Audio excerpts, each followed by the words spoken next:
नहीं गए। अगर बीजेपी के कुछ अगर पढ़े लिखे लोग हैं भले वो डरते हैं, उनसे ईमानदारी से पूछेगा राष्ट्रपति क्यों नहीं गई। एक ही लाइन था कि अगर राष्ट्रपति जाएंगे तो प्रोटोकॉल में प्रधानमंत्री को गुलदस्ता लेके या जो भी है खड़ा होकर उनका वेलकम करना होगा। This is the protocol of India. आप चाहे तो गूगल कीजिए कि भारत का पहला नागरिक कौन, दूसरा कौन, तीसरा कौन, चौथा कौन, पांचवा कौन। अरे 5वें नंबर तक प्रधानमंत्री नहीं आता है देश। राम मंदिर की प्राण प्रतिष्ठा में क्यों नहीं गई बताइए ना। भारत देश के कानून में राष्ट्रपति को पहला नागरिक बोला जाता है, यानी एक प्रोटोकॉल होता है। यदि राष्ट्रपति मैडम वहां जाएंगे तो प्रधानमंत्री को खड़ा रहकर उनका वेलकम करना होगा, और ये हमारे राजा साहब को मंजूर नहीं था। भले आपको हमारी बात कड़वी लगेगी क्योंकि आप राजा साहब के भक्त हैं, ये सच्चाई है कि राष्ट्रपति मैडम जिस संसद में बैठेंगी, संसद किनसे मिलके बनता है पढ़े लिखे लोग, संसद किनसे मिलके बनता है। संसद 3 चीजों से मिलके बनता है, लोकसभा, राज्यसभा, राष्ट्रपति। और राष्ट्रपति उद्घाटन में नहीं, क्यों न देश का प्रोटोकॉल है। अगर राष्ट्रपति जाएंगे तो प्रधानमंत्री को खड़ा होकर उनका वेलकम करना, और ये राजा साहब को मंजूर नहीं है। भले भक्तों को चिढ़ लग रहा होगा, भले आपको बुरा लग रहा होगा, लेकिन कभी कभी दिमाग से काम लीजिएगा, यही सच्चाई है। चले राम मंदिर धार्मिक चीज है, राष्ट्रपति को आप दूर रखना चाहते हैं, संसद भवन कहने गए भाई, संसद भवन को उद्घाटन में कहने गए राष्ट्रपति।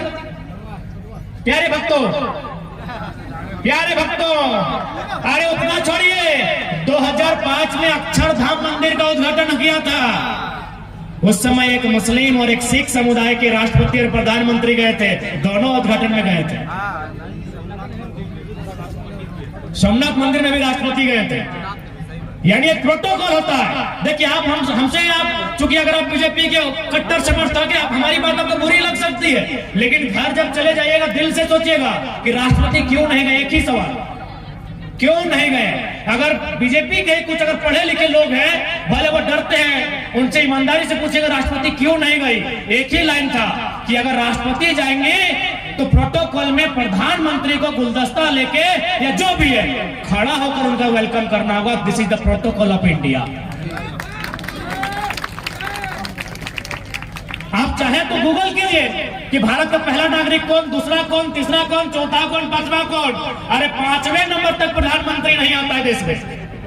पहला राष्ट्रपति होते हैं, दूसरा शायद उपराष्ट्रपति होते हैं, फिर शायद पूर्व राष्ट्रपति होते हैं, फिर शायद सभी राज्यों के राज्यपाल होते हैं, और जो चीफ जस्टिस ऑफ इंडिया होते हैं, उसके बाद प्रधानमंत्री का नंबर आता है। क्योंकि हमें इस विषय में थोड़ा कम अध्ययन किए हैं, लेकिन हमको मालूम है कि शायद टॉप 5 में भी प्रधानमंत्री नहीं आते हैं। जैसे पंचायत का पहला आदमी कौन है, मुखिया। जिला का पहला कौन है, कलेक्टर। राज्य का कौन है, मुख्यमंत्री, सॉरी राज्यपाल। राज्य का कौन है, राज्यपाल। उसी प्रकार देश के प्रथम नागरिक राष्ट्रपति होते हैं। ये राजा साहब उनको इसलिए नहीं बुलाए, आप तो देखते हैं कितना तगड़ा फोटो खींचते हैं। हम ये आलोचना नहीं, हम ये सच्चाई बता रहे। बाकी ऐसा नहीं उन्होंने अच्छा काम नहीं किया होगा, किया होगा, अच्छा भी काम किया होगा, लेकिन राष्ट्रपति का नहीं बुलाया जाना यही है कि प्रोटोकॉल में माननीय यशस्वी विश्वगुरु, विश्व विजेता, महान चक्रवर्ती, देवों के देव, देवानाम प्रियदर्शी, माननीय यशस्वी प्रधान नरेंद्र मोदी को खड़ा होना पड़ता, इसीलिए राष्ट्रपति मैडम नहीं बुलाए गए, दूसरा कोई कारण नहीं। इसीलिए बोलते थोड़ा पढ़ा लिखा कीजिए, चीजों को जानिए। अरे ठीक है, मोदी के विरोधी थोड़ी है, उनकी नीतियों पर बात करते हैं, उनसे हमारी व्यक्तिगत शत्रुता थोड़ी है, और उतनी बड़ी हस्ती से हमारी क्षमता भी नहीं है भाई।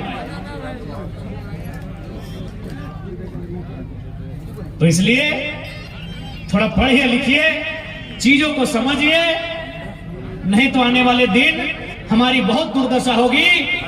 आने वाले दिन हमारी स्थिति और भी बद से बदतर होगी, जमीनें हमारी इसी प्रकार लूट ली जाएंगी। क्योंकि धीरे धीरे अब कोयला खत्म होगा, धीरे धीरे जब कोयला खत्म होगा तो कोयला माफिया कहां ट्रांसफर होगा, भूमि माफिया में। हो गया है ना, ले हो गया है, कोयला माफिया भूमि माफिया में ट्रांसफर हो चुका है।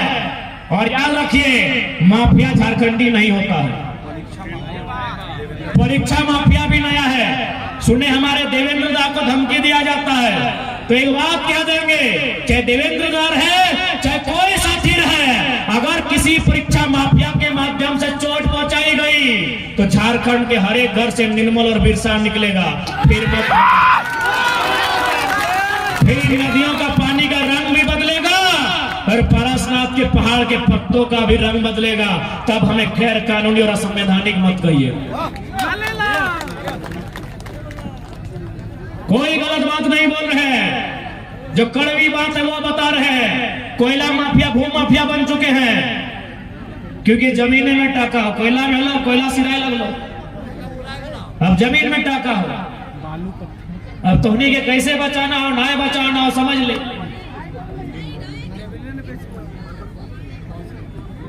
से खातिर अब बहुत भाई गले माननीय यशस्वी प्रधानमंत्री, बहुत भाई गले माननीय राहुल गांधी, अब झारखंडियत पे ही वोट होना चाहिए। तमिलनाडु में अच्छा एक बात बताओ, पश्चिम बंगाल में बंगाल के आदमी यदि एनडीए यूपीए के वोट ना दे तो कुछ कबाल लेते कि दीदी में रास्ते बंद कर दे। पश्चिम बंगाल में बंगाल का आदमी सेंटर को नहीं देता है, वो जानता है कि सेंटर वाला पैराशूट वाला है। वो दिल्ली के चश्मे को पूरा भारत देखना चाहता है। संभव है? गाढ़ा डाढ़ा है कहीं, पूरा भारत एक नहीं है। इसीलिए बंगाल का आदमी देखेगा हमेशा स्थानीय पार्टी को देता है। तेलंगाना जाइए स्थानीय पार्टी को देता है। आप तमिलनाडु जाइए हमेशा स्थानीय को सपोर्ट करता है। और हम लोग झारखंडी आदमी जहां सबसे ज्यादा जरूरत है स्थानीय को सपोर्ट करने का, वहां इन लोग भाजपाई और कांग्रेसी बन के। अच्छा एक बात बताइए तो, भाजपा तक कई गो अपना जिला अध्यक्ष है, बड़ा बड़ा पोस्ट झारखंडी को दिया है, कांग्रेस भी कई को दिया है, सब बाहरी लोग को देता है, खाली इन लोग से दर्री बिछवाता है। और झारखंडी उतने में खुश है, झारखंडी इतने में खुश है, झारखंडी जाएगा जैसे मान के चलिए जिला अध्यक्ष के बगल में से कान में बोलेगा, दिखा दो, कुछ नहीं बोल रहा, जाके बोल रहा है कि ये दादा ठंडा लगे कि गर्म, और फेसबुक पोस्ट करेगा नेताजी से गुफ्तगू करते हुए। यह झारखंड के दशा हो, कहे पता हो, आप नेता बनना नहीं चाहते हैं और नेता को होने नहीं देना चाहते हैं। बताइए आज एक जरा मातो खड़ा है, हम लोग अपना तारीफ नहीं कर रहे हैं। पूरे झारखंड में 4 या 5 वही विधायक होगा जो एजुकेशन के मामले में या समाज के मामले में हम लोग के साथ बैठेगा। बाकी जिस राज्य में 75 को विधायक हम लोग के समाज के सामने बैठ नहीं पाएगा। और आप बोल रहे जरा मातो नेता बन रहा हूं, क्या दिक्कत है भाई? राज सिन्हा को बना दिए, पीएन सिंह को बना दिए, अब क्या वो पारसनाथ का पहरी का बेटा आया है, आप खुदे बोल रहे नेता बनता है। आप नेतृत्व नहीं बनाते हैं, आप नेतृत्व का समर्थन नहीं करते हैं, इसीलिए बीडीओ ऑफिस में झारखंडी चमचागिरी करता है। क्या करेगा, आप नेता नहीं बनाते हैं। आपको बलिया वालों का नेतागिरी पसंद है, आपको छपरा वालों का नेतागिरी पसंद है, आपको दरभंगा आरा वालों का नेतागिरी पसंद है, तो झारखंडी चमचागिरी करेगा ना। इसलिए आज संकल्प लीजिए, अब नेता बनने का टाइम है, क्योंकि आप मतदाता बन के नहीं लड़ सकते हैं। मतदाता के मत से जो नेता का चयन होता है वही लड़ाई लड़ सकता है। बाबा ना एक बूंद नहीं मिलता, जे भी अगर पियक्कड़ वोट दे ना दे, हार जो, बुरी तरह हार जो, जिंदगी भर हारना पसंद होगा, लेकिन आपके जीवन को संकट में डाल के वोट लेना पसंद नहीं होगा। आज सबसे ज्यादा 25 से 35 साल का लड़का अगर जान गया है तो शराब से गया है। और आप भी जानते हैं चुनाव में इतना शराब दिया जाता है, हमको लगता है दामोदर नदी का पानी उतना है। इसलिए आज हम लोग होश हवास में और पूरी निष्ठा पूर्वक ये घोषणा करते हैं, ये वचन देते हैं, हम लोग चुनाव में दारू के माध्यम से, शराब के माध्यम से वोट लेने का काम नहीं करेंगे। आप दीजिए चाहे नहीं दीजिए, कोई दिक्कत नहीं, वोट आपका है, कोई दिक्कत नहीं। लेकिन हम आपकी खुशियों का कत्ल करके नेता बनने हम लोग नहीं आए। ठीक है, बाकी और हम चाहेंगे राहुल जी बढ़िया से फोटो लीजिएगा। सांसद जी, अरे भाई मोदी जी देखते हैं कि नहीं कितना फोटो लेते हैं? सुने आज 23,000 कपड़ा पहन लिया ना 10 साल में। नहीं गूगल एक दिन देखे बता रहा था 23,000 बाप ने। खैर भाई प्रधानमंत्री लाख कुछ कर पा रही, हमने की कर बात तो सही है। पैसा हम निकला, सही बात, टैक्स के पैसा।